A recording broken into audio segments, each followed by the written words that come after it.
जर आपल्याला एसवीसी सारस्वतच्या रेसमध्ये जायचे, जो आम्ही आमचा मानस आहे की येणाऱ्या लोकांना पण आम्ही तेच देणार आहोत, शिकवण देणार आहोत, किंवा माझ्या कर्मचाऱ्यांना आम्ही सारखे ट्रेनिंग देतो. साहेब गंगे साहेब ह्या सुट्टीमध्ये पण आम्ही ट्रेनिंग घेतली, आमच्या नवीन कर्मचाऱ्यांचे, जुन्या कर्मचाऱ्यांचे.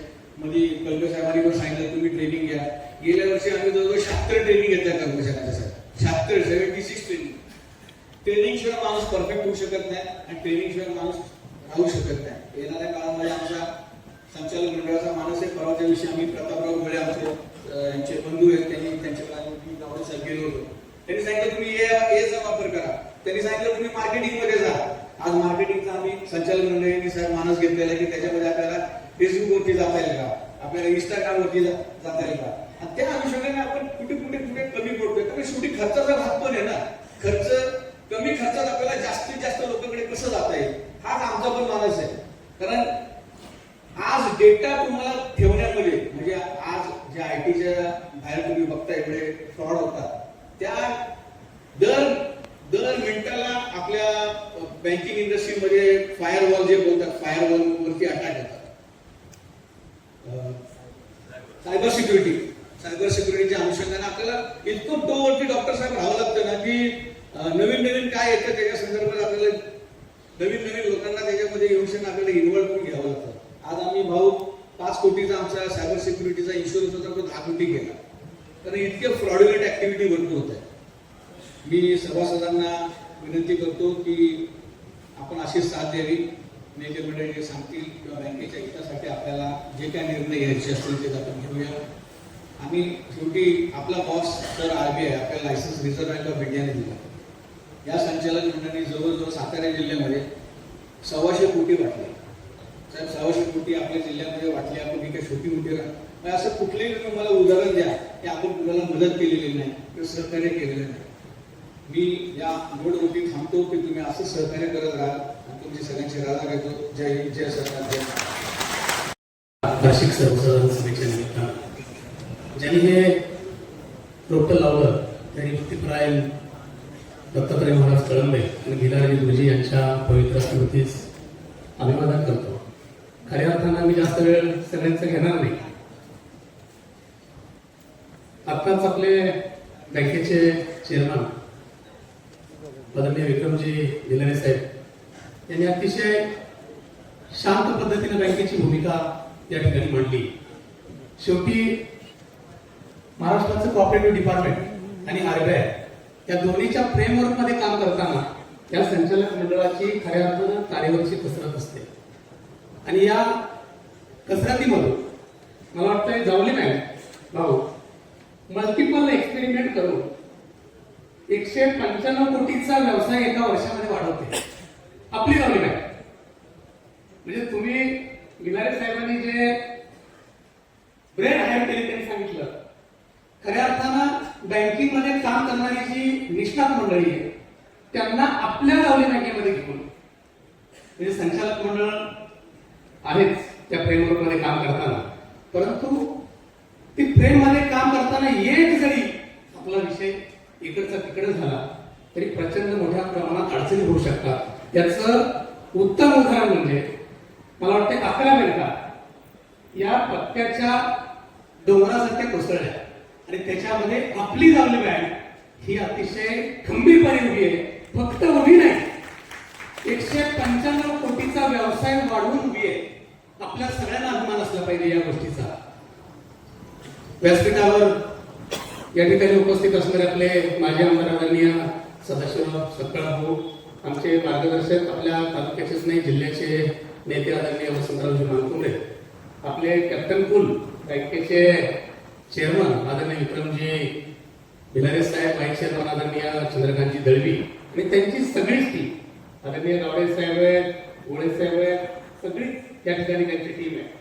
आमच्या मार्केट कमिटीचे चेअरमन आदरणीय जयदीपराव संदीपजी परामणे, आदरणीय विठ्ठलराव देशमुख साहेब, आनंदराव सपकाळ बापू, सर्वच व्यासपीठावरची मान्यवर मंडळी, समोर उपस्थित असणारे आपण सर्व सभासद, ठेवीदार, खातेदार आणि सगळी हितचिंतक मंडळी, अतिशय शांततेने आपली सभा सुरू होती. आणि नंतर अगदी शेवटच्या टप्प्यामध्ये एक विषय आला. शेवटी दत्तात्रय महाराज कळंबे महाराजांनी आपल्या जी शिस्त बँकेला नैतिकतेची घालून दिली आहे त्याच्यामध्ये एका मिनिटात म्हणजे असा विषय नव्हता 99% तर नाही 100% मार्केट बँकेला आपल्या मुंबईमध्ये सगळ्या सभासदांच्या वतीनं आपण खऱ्या अर्थाने सगळ्यांचं मनपूर्वक अभिनंदन केलं पाहिजे, आभार मानलं पाहिजे. शेवटी टीमवर्क आहे. सगळे संचालक जी पॉलिसी ठरवतात आणि त्यांच्याबरोबर काम करणारी जी बॅकबोर्ड आहे बँकेचा ती सगळी अधिकारी मंडळी आणि सर्व कर्मचारी मंडळी आपलंही मी सर्व सभासदांच्या वतीनं मनपूर्वक आभार मानतो. त्याचबरोबर आपल्या सर्वांचं श्रद्धा असताना खिलारी गुरुजी यांना आवाहन करतो. आपले भाऊ आणि स्टेजवर बसलेले सर्व मान्यवर, विशेषतः चेअरमन आणि सर्व संचालकांचं आपण टाळ्या वाजवून पुन्हा एकदा सगळ्यांचं स्वागत करूया. आपले चेअरमन दर्जेदार चेअरमन आहे. आपले चेअरमन प्रामाणिक चेअरमन आहे आणि म्हणूनच त्यांनी आज आपला जवळजवळ 1700 कोटीचा टप्पा पार केला. ह्याही मागे संचालक झालं. जवळजवळ 30 वर्ष आम्ही बरेच संचालकांना निवडून आणलं, बरेच लोकांना पाडलं. अगदी साहेबराव देशमुखांच्या पासून आम्ही या सगळ्या गुडगुडीत आहे. त्यावेळेचे टप्पे असतील 200चा, 300चा, 500चा आणि आपल्या लोकांची इच्छा होती आपण 1500 कोटीचा टप्पा पार पडायचा. 1500 कोटीचा टप्पा कशासाठी पार पडायचा तर आपल्याला शेड्यूल दर्जा मिळण्यासाठी. तर आमच्या या सगळ्या भागांनी नुसते 1700 कोटीचा 1500 कोटीचा नाही तर 1700 कोटीचा टप्पा पार पडला. हे खऱ्या अर्थानं अभिनंदन आहे.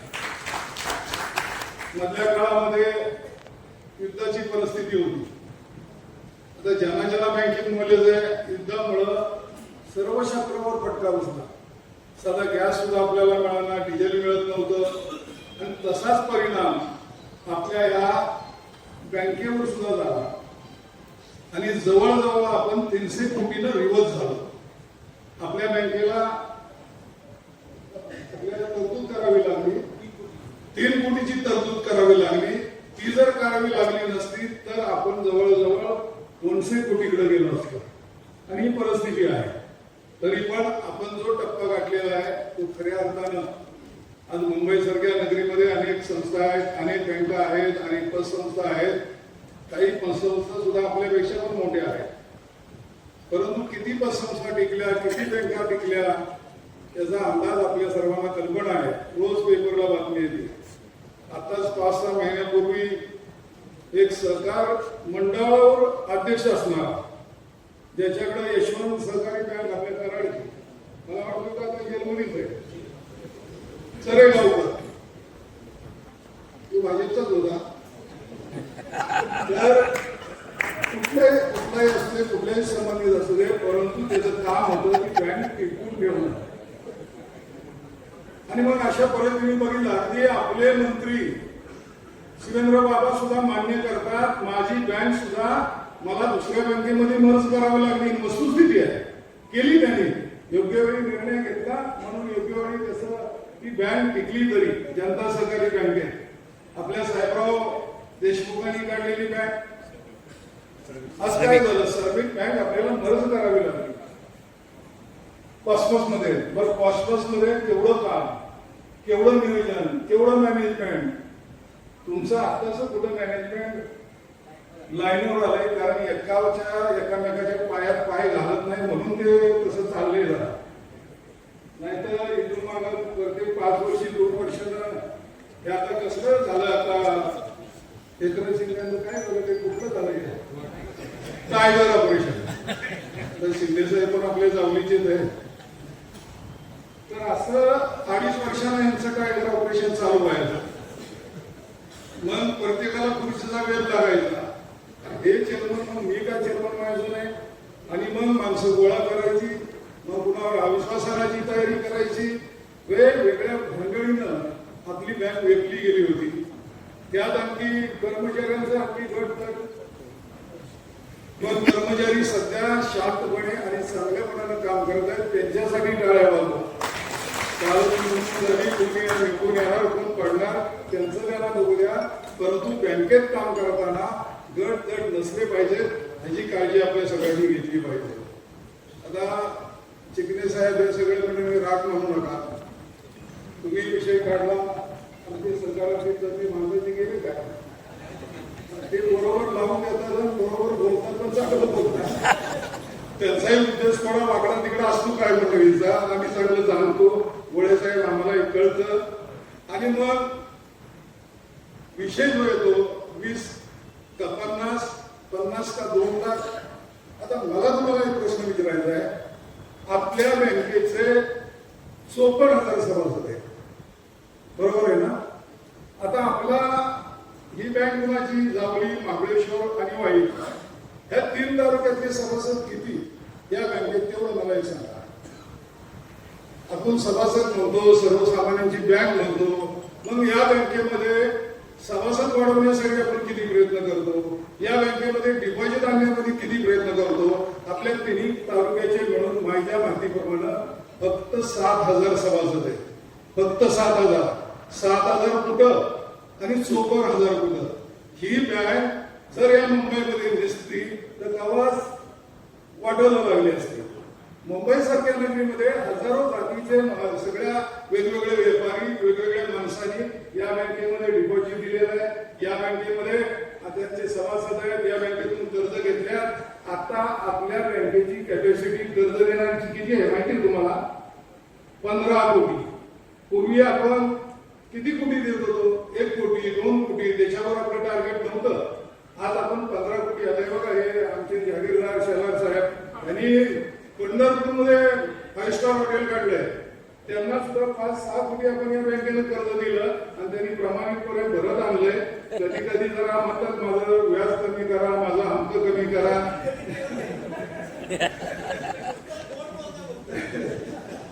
तर काही गोष्टीला नेम आहेत. कंप्लायन्स कशाला म्हणतात? नुसतं बँकेला कंप्लायन्स नाही म्हणलं, आपल्याला वैयक्तिक कंप्लायन्स आहे. आपण जर आपलं रिटर्न भरलं नाही तर आपल्याला सुद्धा जीएसटी भरली नाही तर आपल्या मागे पण ससेमेरा लागतो. हे प्रत्येकानं ध्यानात घ्या. जे उद्योजक आहेत त्यांनी जर कंप्लायन्स पूर्ण केला नाही, त्यांनी पीएफ भरला नाही कर्मचाऱ्यांचा, त्यांनी त्यांना बोनस दिला नाही, त्यांचा वेगवेगळ्या पद्धतीने वेळेवर पगार दिला नाही तरी आता दंड होतो. आमचे पत्रकार मंडळी तर फार हुशार आहेत. बँकेवर चांगलं लिहिण्यापेक्षा बँकेवर वाईटच लिहितात. आता तुम्हाला एक बातमी आली आहे, जावली बँकेच्या लाभार्थी गेले मुंबईला. आता इथं काय तुम्हाला आम्ही एकतर वडापाव देऊ किंवा जेवण देऊ, काय लाभार्थी आहे? आता कुणाला राग गेले दुकान नाडा कुठेच राहिले पाहिजे गावाची. हर किती वर्ष फॉर्म भरतात ज्याचा बँकेशी काय संबंध नाही, ज्याचा बँकेत टर्नओव्हर नाही, ज्यांचा बँकेत कधी डिपॉझिट नाही आणि उगाचच फॉर्म भरायचे निवडणुकीला. मग त्यांना सांभाळायला तो गेला इकडे पळून गेला, त्याला तिकडे पळून गेला, मग म्हणतो आम्हाला गुलगुली द्या तरच आम्ही माघार घेतो. अरे ही परिस्थिती जर इथं असेल, तुम्ही महाराजांची बँक म्हणता आणि तुम्हीच जर अशी परिस्थिती निर्माण करत असाल, मग कुणीतरी सांगितलं की ही माणसं उभी करा, ती माणसं उभी करा. आता तसं काय होणार नाही. आणि ज्याला उभं राहायचं त्याने लावा ना, लढा ना, जिंकून या. ही बँक कुणाच्या बापाची नाही, ही बँक सभासदांच्या बापाची आहे. पहिले ध्यानात ठेवा सगळ्यांनी. तेव्हा आम्ही सभासद आहे, आमच्या अन्याय होतोय. अरे बँकच तुमची, तुम्ही बँकेचे मालक, तुम्ही तुमचा हक्क गाजवा ना, तुम्ही बोला ना, नेमानं बोला, कक्षेत बोला आणि कक्षेप्रमाणे वागा. ठीक आहे, आपण जरी आहे तर विचार मांडला असेल 50,000 ठेवा. मला वाटतं ज्याची कॅपॅसिटी त्यानं 50,000 दिली तर काही प्रॉब्लेम नाही. ज्याची कॅपॅसिटी कमी, ज्याला नेम ठरवलाय त्या नेमाप्रमाणे करा. पण 6 महिने 2 महिने एकदा निवडणूक आली की मग झुंबड उडते. मग सदाभाऊची काय माणसं, शिंदे साहेबांची काय माणसं, माझी काय माणसं, अमित दादाची माणसं, हे सगळे प्रकार चालू होतात. आता अमित दादा आम्ही सगळे एका रेषेत आहे आणि शिंदे साहेबांचं तर माझं तुम्हाला माहिती आहे, शिंदे साहेबांचं माझं प्रेम आता खूप वाढलेलं आहे, सगळ्यांनी ध्यानात ठेवा. आणि म्हणून शिंदे साहेबांना सुद्धा बँकिंग करायला लागलंय. महाराष्ट्राचं नेतृत्व करतात, मंत्री होते, त्यांनाही कळलंय. कारण ते सुद्धा सहकारी क्षेत्रात काम करतात, वेगवेगळ्या संस्थांवर काम करतात आणि प्रत्येकाचा जाणकार झालाय. ही बँक वाढवणं ही आपल्या सर्वांची जबाबदारी आहे. दत्तात्रय महाराजांचं आपण सगळेजण नाव सांगतो, आपण गुरुजींचं नाव सांगतो, परंतु निवडणूक आल्याच्या नंतर मात्र गुरुजींना पण विसरणारी माणसं आम्ही बघितली आणि महाराजांना पण विसरणारी बघितली. आमच्यासारखी बरी ना, आम्ही त्यांचे नव्हतोच परंतु आम्ही त्यांचे झालो हे तरी तुम्ही सगळ्यांनी ध्यानात घ्या. आणि आम्ही या चेअरमन आणि या संचालक मंडळाला विचारा, माझ्या नावानं लय जण फोटो करतात, कधी या बँकेत मी गेलो नाही आणि कधी माझा आदेश दिला नाही. आणि अशा पद्धतीने आता तो सुद्धा विषय मांडला इथं 20,000, 50,000 आणि 5 लाखाचा. आपल्याच ह्या संचालक मंडळाने निर्णय घेतला आणि ह्या संचालक मंडळातील लोकांना सभासदांना सांगायला लागले हा विषय हाणून पाडा. ही नाटक मधल्या काळामध्ये आपल्या यांच्यावर सुद्धा विश्वास आणायचा प्रयत्न केला चेअरमनचा. तसा प्रयत्न झाला. अगदी माहितीसाठी सांगतो मी. आणि ज्या माणसानं अगदी हृदयापासून या बँकेचं काम केलं, बिलारे गुरुंचा नातू म्हणून आपलं नाव सार्थक केलं आणि त्या माणसाच्या